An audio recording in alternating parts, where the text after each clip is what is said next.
Hello everyone, आज है 9 सितंबर और आज इस वीडियो में हम बात करने जा रहे हैं यस बैंक के बारे में। देखिए, यस बैंक का शेयर काफी ज्यादा कंट्रोवर्सी में रहा है, काफी ज्यादा प्रेशर में रहा है।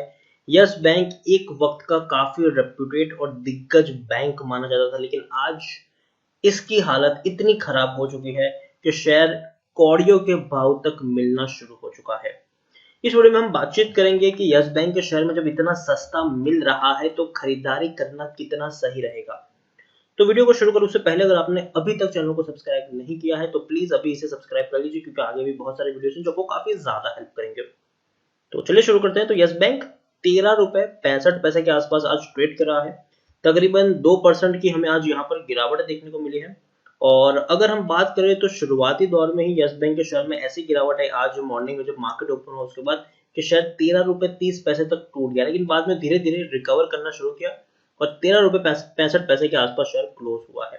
पिछले एक महीने में अगर हम देखें तो 3% की यहाँ पर अभी भी हमें गिरावट देखने को मिली है। 16 रुपए 35 पैसे तक का हाई बना चुका था ये शेयर, और अभी अगर हम देखें तो लो बना दिया है 13 रुपए 65 पैसे के आसपास का। पिछले एक साल की बात करेंगे तो 78% की बड़ी गिरावट है।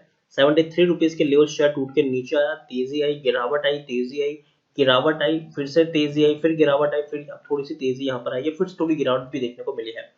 3 साल में देखेंगे तो 3 साल में 96% की भयंकर गिरावट है। आपका पैसा पूरी तरीके से बर्बाद कर चुका है ये शेयर। 390 रुपए के लेवल से टूट कर नीचे आया, तेजी आई, नीचे आया, तेजी आई, नीचे आया, तेजी आई, नीचे आया, तेजी आई। तो वो यहाँ पर हमें देखने को मिला है। लार्ज कैप शेयर है ये। 34,225 करोड़ के आसपास का इसका मार्केट कैप है और एनएससी में अगर हम देखें तो 14 करोड़ से भी ज्यादा का इसका हमें वॉल्यूम ट्रेड देखने को मिला। तो बहुत बड़ी क्वांटिटीज में लोग अभी भी यहाँ पर खरीदारी और बिकवाली करने का काम कर रहे हैं। यस बैंक की अगर मैं बात करूं तो जून क्वार्टर तक हालत बहुत ही ज्यादा खराब थी, क्योंकि हर कोई बड़े बड़े फंड हाउसेज यहाँ पर बिकवाली में लगे हुए थे। लेकिन उसके बाद एफपीओ आया। एफपीओ आया और शेयर काफी सस्ते दाम पर 50% डिस्काउंट पर अवेलेबल हो गया। और ऐसे सिचुएशन में जब शेयर 12 से 13 रुपए के ऊपर अवेलेबल था तो बड़े बड़े एफआईज ने, बड़े बड़े म्यूचुअल फंड ने और बड़े बड़े इंश्योरेंस कंपनीज ने यहाँ पर अपना पैसा लगाया और बहुत बड़ी होल्डिंग यहाँ पर खरीदी उन लोगों ने। 1.66% की एफआईज की होल्डिंग 13.72% हो गई। 0.56% की म्यूचुअल फंड की होल्डिंग 1.70% हो गई।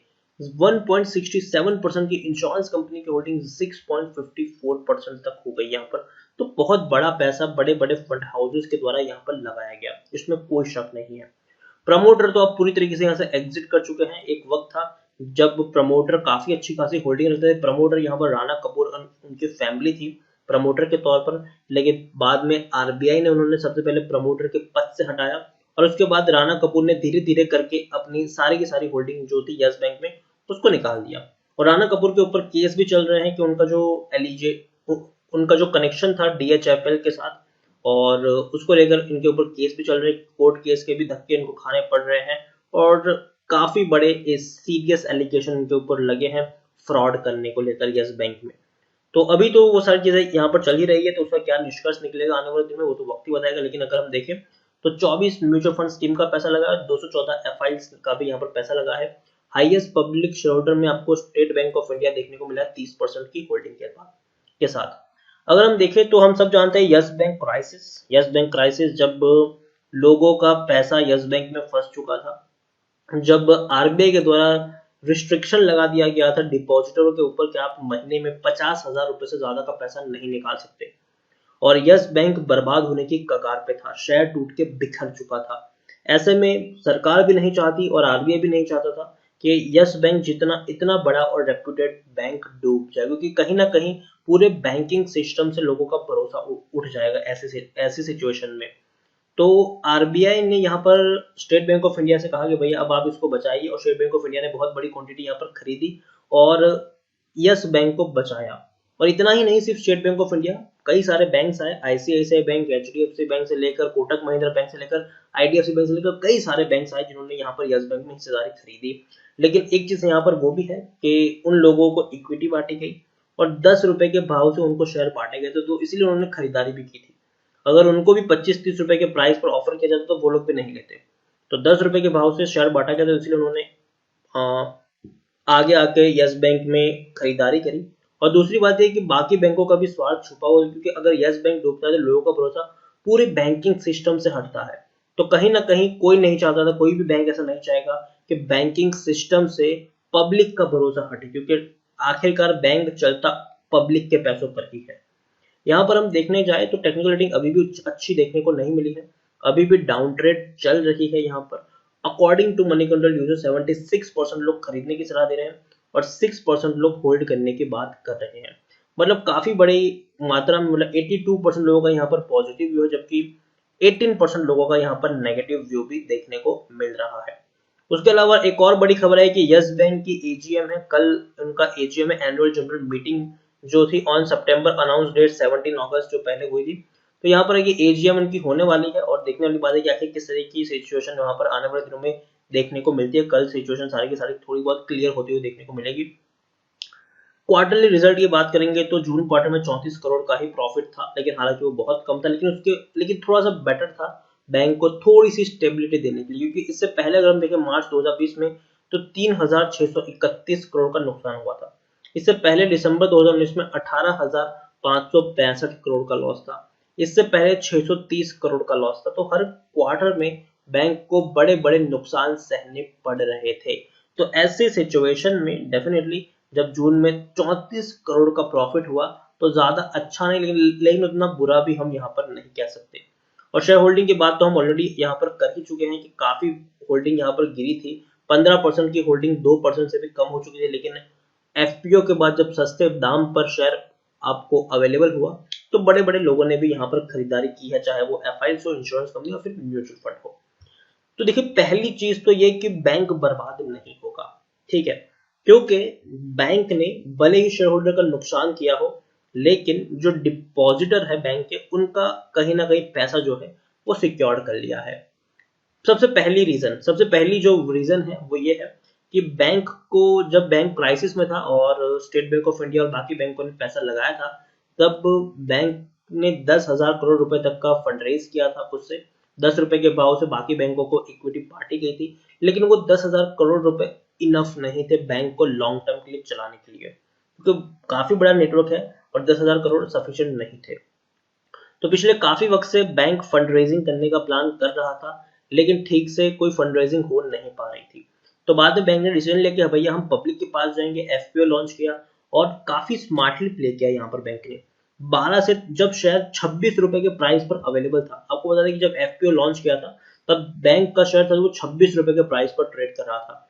और जैसे ही एफपीओ की अनाउंसमेंट की कि 12 से 13 रुपए के भाव पर एफपीओ आपको दिया जाएगा, तो शेयर टूट के बिखर गए, क्योंकि आप खुद सोचिए जिसने 26 रुपए के भाव पे खरीदा है वो बेचना शुरू कर दिया उसी वक्त, क्योंकि पता है कि भाई नीचे 12-13 पे हम लोग फिर से खरीद लेंगे इसको, एफपीओ तो हमारे पास है ही खरीदने के लिए। तो शेयर में भयंकर गिरावट आई और इसके चलते एटलीस्ट शेयर भले ही टूट गया, लेकिन बैंक ने 15,000 करोड़ के आसपास की एक बड़ी फंड रेजिंग कर ली।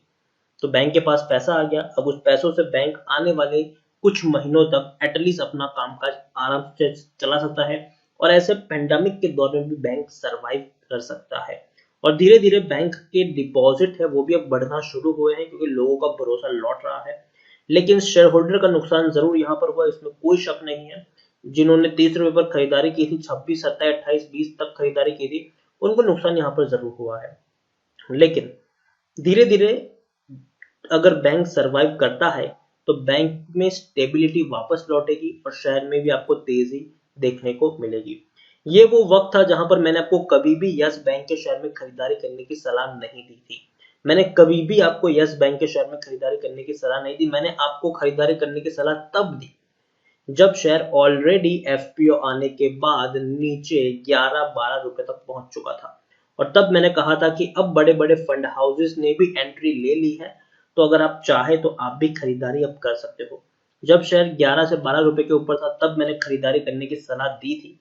और अभी भी मुझे लगता है कि बैंक में दम जरूर है, लेकिन एक चीज आपको हमेशा कहना चाहूंगा और वो आपको हमेशा याद रखनी चाहिए ये बात, कि मार्केट अनस्टेबल है, बैंक में पैसा लौट चुका है, लेकिन अभी भी एक बहुत बड़ी जो कहते हैं कि इक्विटी डंप हुई है यहाँ पर, वो चीज भूलनी नहीं चाहिए, जो कभी भी मार्केट को किसी भी दिशा में टर्न कर सकती है।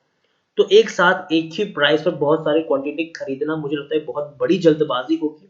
याद रखिए, अगर आपको 1000 शेयर खरीदने हैं, पहले सिर्फ 200 शेयर ही खरीदे, बाद में वेट करें, गिरावट आए थोड़ी और क्वांटिटी ऐड करें, वेट करें, गिरावट आए थोड़ी और क्वांटिटी ऐड करें, वेट करें। इस तरीके से यहाँ पर प्ले करें, ना कि एक बड़ी जल्दबाजी में आप एक बहुत बड़ा पैसा यहाँ पर निवेश कर दें।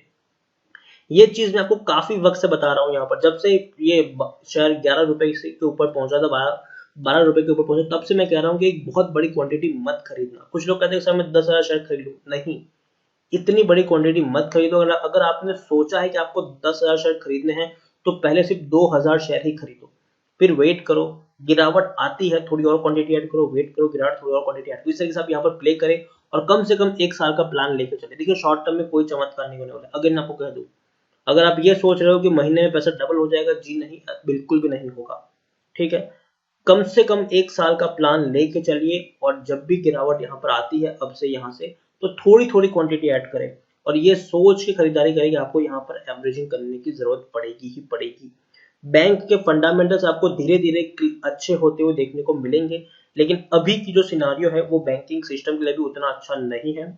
तो मैं यही कहूंगा, गिरावट आने वाली है, गिरावट आएगी, लेकिन लॉन्ग टर्म में रिकवर कर जाएगा, इसमें भी कोई शक नहीं है। तब तक कितना डीप करेक्शन होगा वो कहना मुश्किल है। तो थोड़ी थोड़ी क्वांटिटी ऐड करो, ना कि एक बहुत बड़ी क्वांटिटी आप यहाँ पर फंसा देते हो। तो इसी के साथ वीडियो को एंड करूंगा। अगर आपको वीडियो पसंद आया हो तो प्लीज इसे लाइक करें, शेयर करें। अगर आप चैनल पर पहली बार आए तो प्लीज सब्सक्राइब करें। यस बैंक के बारे में आप क्या सोचते हैं वो भी आप मुझे कमेंट में लिखकर बता सकते हैं। Thank you.